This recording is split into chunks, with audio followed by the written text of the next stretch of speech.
Siapa yang tak tahu dengan madu? Cairan manis yang konon jadi rahasia cantik dari Ratu Mesir Cleopatra. Madu dihasilkan oleh lebah yang terkenal dengan sengatnya.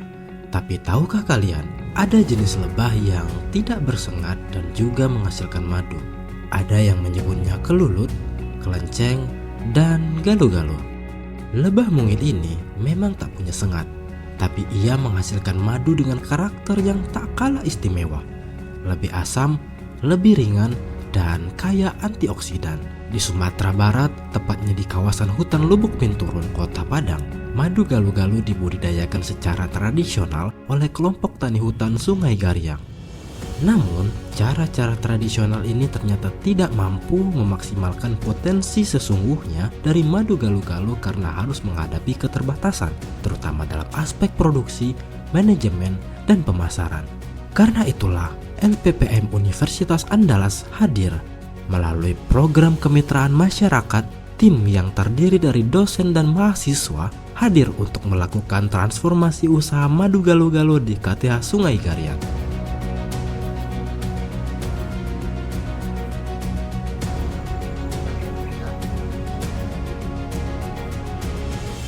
Kami mulai tahun 2021, pembicaraan 2021, maka kami beberapa orang masyarakat, tokoh-tokoh masyarakat duduk-duduk berkumpul membicarakan hal tersebut. Apa yang bagus untuk bisa menambah perekonomian kita yang kita berada di lokasi di pinggiran hutan. Dari perkumpulan-perkumpulan tersebut, akhirnya kita memutuskan untuk membuat sebuah kelompok yang bisa mewadahi tentang berbudidaya galuh-galuh ini. Akhirnya 2022 kita putuskan membuat sebuah kelompok tani hutan yang kita namai dengan kelompok tani hutan Sungai Gariang. Madu galuh-galuh dikenal memiliki kandungan nutrisi lengkap, termasuk enzim dan antioksidan yang bernilai tinggi di pasaran. Tetapi, dengan kapasitas produksi tahunan antara 200 hingga 300 liter, potensi ini belum tergarap secara maksimal. Proses produksi yang masih dilakukan secara tradisional menghasilkan madu dengan kadar air antara 22-27%. Angka ini relatif tinggi dan belum sesuai dengan standar nasional. Jadi kalau dengan kisaran seperti itu, madu kita kurang bagus kualitasnya, gasnya terlalu tinggi. Jadi memang kita butuh suatu alat yang bisa untuk mengurangi kadar air supaya nanti madu kita itu berkualitas bagus dan bisa bersaing dan bisa kita tempatkan di supermarket, di toko-toko, di apotek dan toko-toko herbal lainnya. Dalam aspek pemasaran, kemasan yang ada saat ini masih sangat sederhana, tanpa identitas yang menarik ataupun informasi produk yang jelas. Dan yang paling krusial, belum ada legalitas usaha seperti PIRT atau NIB yang membuat produk sulit menembus pasar modern maupun pasar digital. Program kemitraan masyarakat dari LPPM Universitas Andalas hadir untuk menjembatani kesenjangan ini. Kampus itu harus berdampak. Ketika kampus berdampak, maka kampus secara tidak langsung akan memberikan manfaat-manfaat kepada mitra-mitra, kepada warga-warga sekitar kampus. Karena kampus saat ini tidak hanya fokus pada pengembangan ilmu pengetahuan, tapi harus berdampak dirasakan langsung oleh masyarakat. Kolaborasi antara dosen, mahasiswa, dan masyarakat kemudian menghasilkan sebuah strategi transformasi yang pada akhirnya dapat meningkatkan daya saing madu galuh-galuh.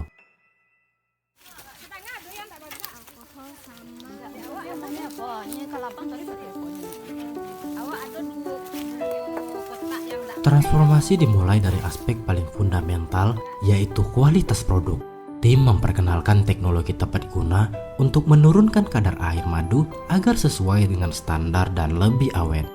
Pelatihan SOP juga diberikan untuk menjamin kualitas dan konsistensi madu yang dihasilkan. Tak hanya itu, pelatihan diversifikasi produk pada varian rasa madu juga dilakukan. Ini bertujuan untuk membuka peluang pasar baru dan meningkatkan nilai tambah pada produk. Alhamdulillah di program pengabdian kali ini, selain tadi sudah kita beri alat untuk pengukur kadar air, kita juga memberikan koloni sebanyak 10 koloni Mudah-mudahan melalui 10 koloni ini bisa meningkatkan produksi dari KTH Sungai Garyang. Selanjutnya adalah membangun identitas. Kemasan yang menarik dan branding yang kuat dirancang untuk memikat konsumen. Para mahasiswa terlibat langsung mendampingi Mitra untuk masuk ke dunia digital. Dari membuat konten promosi, memotret produk, hingga mengunggahnya ke media sosial dan marketplace. Untuk memastikan usaha ini berkelanjutan, fondasi manajemen pun diperkuat. Tim memberikan pendampingan dalam pencatatan keuangan hingga pengurusan legalitas usaha seperti PIRT dan NIB. Sehingga akan membuka pintu menuju pasar yang lebih luas dan profesional. Dengan adanya legalitas ini, kita akan mudah untuk masuk ke pasar, contohnya kayak apotek atau warung-warung. Jadi untuk eskalasi ke depannya mengembangkan lagi pemasaran dari madu galo-galo ini. Halo, selamat siang teman-teman semuanya. Kali ini kami kembali datang ke kelompok tani hutan Sungai Garyang dengan Pak Syarihal. Halo, apa kabar Bapak? Alhamdulillah baik, Nabil. Alhamdulillah. Nah, hari ini teman-teman kita bakalan nanya nih terkait apa sih yang Bapak rasakan setelah adanya pemberdayaan ini, terutama bagi para kelompok kita nih Pak. Boleh sedikit penjelasannya Pak? Ya, baik. Terima kasih Nabil dan kawan-kawan semuanya. Alhamdulillah setelah kawan-kawan kita dari LPPM Unan hadir bersama kelompok tani hutan Sungai Garyang sudah beberapa tahun ke belakang, alhamdulillah banyak sekali yang bisa dirasakan oleh kelompok. Salah satu dari aspek ekonomi itu alhamdulillah kemarin kan kita dibantu koloni sama LPPM Unan 10 buah koloni. Alhamdulillah sudah dirasakan manfaatnya oleh masyarakat. Karena selama masa kemarin, masa pembungaan kemarin, kita sudah mulai panen di koloni kita yang baru itu. Alhamdulillah sudah bisa kita hasil penambahan 5 kilo per kali panennya. Dari semula kita punya koloni 50 tambah 10 jadi udah 60. Alhamdulillah. Jadi dengan adanya tambahan koloni kita kemarin itu secara otomatis tentu pendapatan madu kita bertambah. Dengan bertambahnya madu yang kita hasilkan secara otomatis tentu dari segi finansial dan pendapatan kelompok kita secara langsung pasti akan berubah dan ada tambahannya. Begitu Nabil. Apakah setelah adanya pemberdayaan dari LPPM Unan ini, anggota kelompok tani hutan ini semakin solidaritas nih Pak terhadap kegiatan dari KTH ini Pak? Baik, tentu dengan hadirnya ada adik-adik kita dari LPPM Unan di kelompok kita tentu akan mempengaruhi dari segi kebersamaan dan kekompakan kelompok, karena adik-adik ini kan sering datang ke kelompok dan bisa menambahlah wawasan masyarakat tentang bersosial di sesama anggota kelompok, dan itu memang dirasakan sekali oleh anggota kelompok kita. Dan sekarang pun kita mungkin kemarin kadang-kadang 2 kali sebulan pertemuan, sekarang udah rutin 1 kali 1 bulan. Kan ada tambahan koloni nih Pak dari LPPM Unan. Apakah ada perubahan dalam cara pengelolaan madu terhadap habitatnya Pak? Kalau perubahan itu kalau Bapak rasakan sekarang dari segi penanganannya. Kemarin kita alhamdulillah dibantu juga dari adik-adik kita LPPM ini kan, LPPM Unan alat untuk pengukur kadar air, berbagai macam alat, dan sekarang itu sudah bisa kita berdayakan. Alhamdulillah tentu penanganan kita tentu berbeda jadinya lagi. Dari kemarin secara alami, sekarang sudah bisa kita lakukan sebuah kegiatan pengurangan kadar air misalnya. Jadi itu tuh mempengaruhi, jadilah sangat mempengaruhi. Sangat mempengaruhi sekali ya Bapak.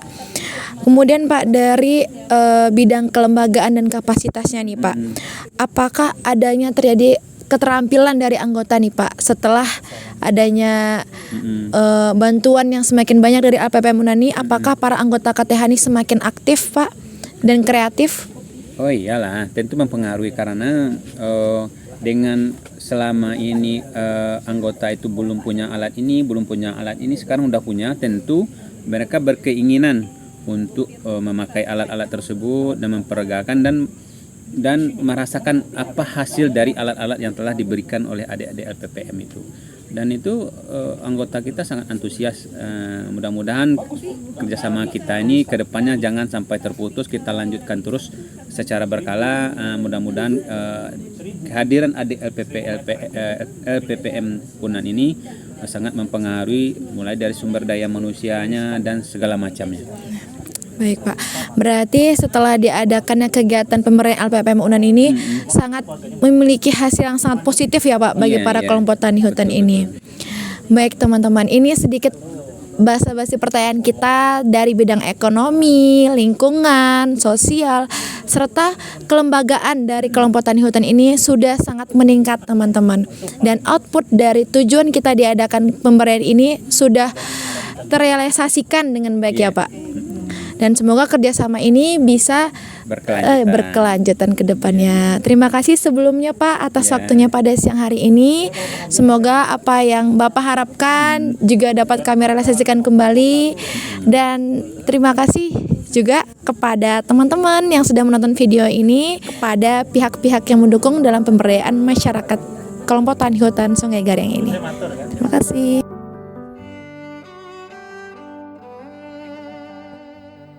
Kedepannya, melalui kegiatan pengabdian kepada masyarakat ini, diharapkan petani di kelompok tani hutan Sungai Garyang tidak hanya fokus pada pengembangan madu, tapi juga bisa fokus pada pengembangan propolis yang punya nilai jual lebih tinggi. Selain itu, penggunaan e-commerce ya sebagai media pemasaran digital juga sangat diperlukan untuk menjangkau akses pasar yang lebih luas. Selain itu, terkait dengan keberlanjutan usaha Galuh-Galuh sendiri, itu diperlukan penanaman tanaman-tanaman berbunga ya, antara lain kaliandra, untuk dapat memastikan ketersediaan pakan bagi Galuh-Galuh itu sendiri. Dari hutan Lubuk Minturun, madu Galuh-Galuh kini hadir dengan wajah baru. Dikemas dengan baik, dijual dengan layak, dan dikelola dengan semangat untuk terus bertumbuh. Program ini bukanlah akhir, melainkan awal dari kemandirian, dari kolaborasi yang saling menguatkan.